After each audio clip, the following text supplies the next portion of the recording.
Hello everyone, this is Shivangi. Welcome to shift classes. इस video में हम डिस्कस करने वाला है शुम्पीटर की theory. Schumpeter theories of capitalistic development through innovation. तो काफ़ी बार रिपीट हुआ है आपका MEC 04 में, तो इसको हम कवर कर रहे हैं नीरज की पब्लिकेशन की बुक में से। ठीक है, जिनके पास बुक है वहाँ से आप लोग देख लेना। चैप्टर नंबर 17 है बुक के अकॉर्डिंग, और जिनके पास नहीं है, आपके पास आप इग्नू की बुक से पढ़ रहे हैं या फिर गुली बाबा से, तो आप लोग देख लेना, वरना आप यहाँ से भी स्क्रीनशॉट ले सकते हैं। कोई बहुत ही इजी थ्योरी है।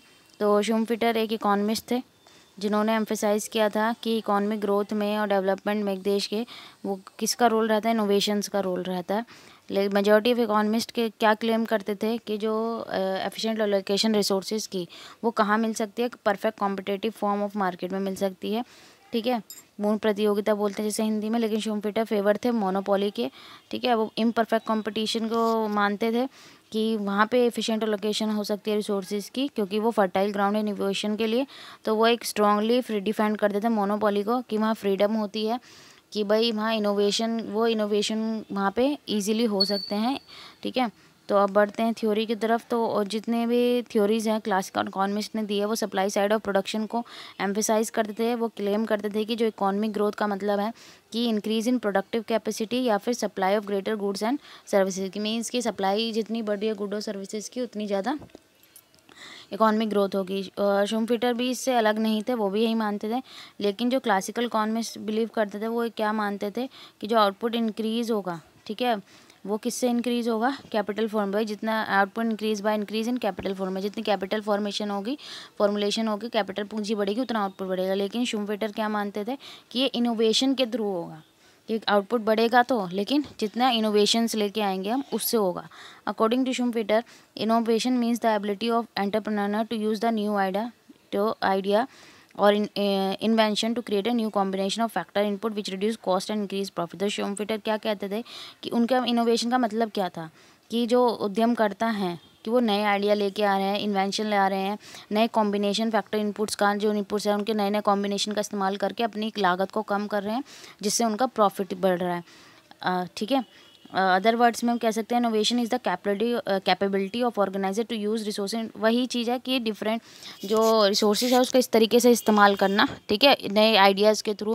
भाई वही चीज़ आप भी इस्तेमाल कर रहे हैं, मैं भी इस्तेमाल कर रही हूँ, और लोग भी इस्तेमाल कर रहे हैं, लेकिन उसमें से हम में से एक पर्सन ऐसा है कि वो अपने नई तरीके से उसका इस्तेमाल कर रहा है, नए आइडियाज़ लेके आ रहा है, जिससे उसकी कॉस्ट कम कर लग रही है और उसका प्रॉफिट ज़्यादा हो रहा है। ठीक है, तो वही शुम्पीटर उसी चीज़ पे एम्फेसाइज करते थे। He claim that innovation in economy is a continuous process. और वो क्लेम करते थे कि जो इनोवेशन है वो एक इकॉनमी में एक क्या है, कंटिन्यूस प्रोसेस है। ये नहीं कि अब है फिर नहीं होगी, तो वो लगातार चलना है। भाई आइडियाज़ क्या आते रहते हैं, नए आते रहते हैं। ठीक है, more effective innovation lead to more efficient utilisation. और जितना ज़्यादा इनोवेशन इफेक्टिव होगा, वो उतना ज़्यादा ही जो हमारे रिसोर्सेज हैं उसका यूटिलाइजेशन जो है वो अच्छे से होगा। ठीक है, और जिससे हायर प्रॉफिट होगा। तो इनोवेशन किस फॉर्म में हो सकता है, इंट्रोडक्शन ऑफ न्यू गुड। भाई नए गुड इनोवेशन के हम देख सकते हैं कि किस किस फॉर्म में हो सकता है इनोवेशन।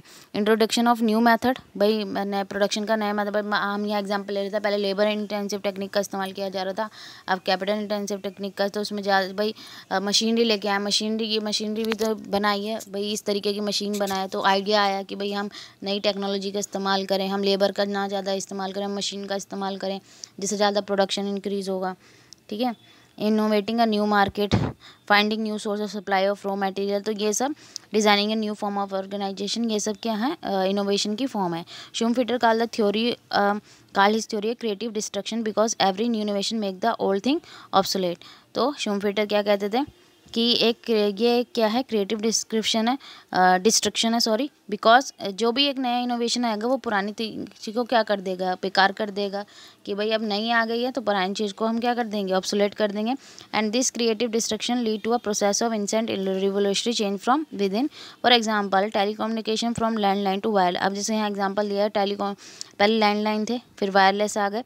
ठीक है, then mobile, and now mobile is a mini computer. Every new creation industry make the older one obsolete. ठीक है, Schumpeter had a different notion of competition. He understood competition to mean do और die. उनका competition को लेके एक अलग ही notion था। वो क्या कहते थे, कंपटीशन क्या है, डू और डाई वाली स्थिति है। It is always win a lose game. ये क्या है, जीत और हार का क्या है, खेल है। ही did not think of win win situation, हमेशा वो ये नहीं सोचते थे भाई ज़रूरी नहीं है जो आइडिया हमने सोचा है वो हमें जो हम आइडिया सोचा है वो हमें प्रॉफिट ही दे, ठीक है। कई बार आइडिया गलत भी हो सकते हैं। Schumpeter claim if innovation stop excess profit will eliminate and gradually there will be no competition at all. तो शुम्फिटर क्या कहते हैं, अगर इनोवेशन स्टॉप हो जाता है तो जो एक्सेस प्रॉफिट है वो क्या हो जाएगा, एलिमिनेट हो जाएगा और धीरे धीरे कंपटीशन खत्म हो जाएगा। But entrepreneur will undertake a through research and develop activity to ensure continuity of excess profit. लेकिन जो एंटरप्रेन्योर्स हैं उन्हें क्या करना होगा, ठीक है, कि वो साथ साथ रिसर्च करते रहें। भाई उनका प्रोडक्शन चल रहा है तो साथ साथ रिसर्च करते रहें, डेवलपमेंट एक्टिविटी को इंश्योर करें ताकि जो उनका प्रॉफिट है वो कंटिन्यूटी रहे उसके अंदर। Schumpeter felt that it was innovation through which a producer could grabs a larger market share and not price war.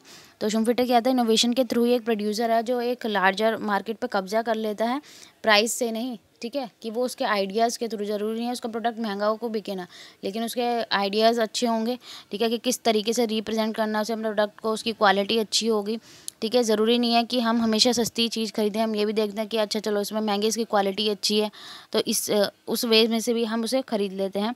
All classical concept took mobilization of saving as a source of capital formation economic growth. तो जितने भी classical economist थे वो क्या कहते थे, क्या कि मोबिलाइजेशन ऑफ सेविंग, जो मोबिलाइज है, ठीक है, जो सेविंग का उसको इस्तेमाल करना है as a source of capital formation economic growth के लिए।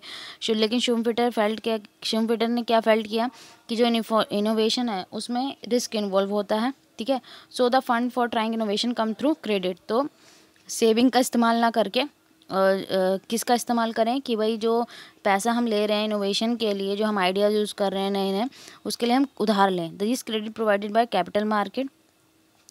शुम्फिटर gave importance to existence of well organize capital market. तो वो किसके इंपॉर्टेंस देते हैं कि एक वेल ऑर्गेनाइज कैपिटल मार्केट होनी चाहिए इकॉनमी के अंदर, जो इंश्योर करे इनोवेशन, इंट्रोडक्शन न्यू और product, better technology, thereby enhance output and increase the rate of economic growth. Schumpeter theory is endogenous theory है। It take capital formation as a social process through the working out of system which is there is a win loss competition. He did not agree to new classical economist who restore perfect competition without rivalry. तो इसमें यही है, बस endogenous theory है, ठीक है। उन्होंने capital formation को एक सोशल प्रोसेस माना है। तो विन लॉस के कंपटीशन है उनके, भाई जीत हार का है कि ज़रूरी नहीं है। उन्होंने रिस्क इन्वॉल्व करा है, इनोवेशन के अंदर रिस्क इन्वॉल्व करा है कि भाई ज़रूरी नहीं है कि आप जो पैसा लगा रहे हैं नए आइडियाज़ के, नई टेक्नोलॉजी में, ज़रूरी नहीं है वो आपको आगे ही लेके जाए, ठीक है। तो इसलिए उन्होंने क्रेडिट का सहारा लिया है।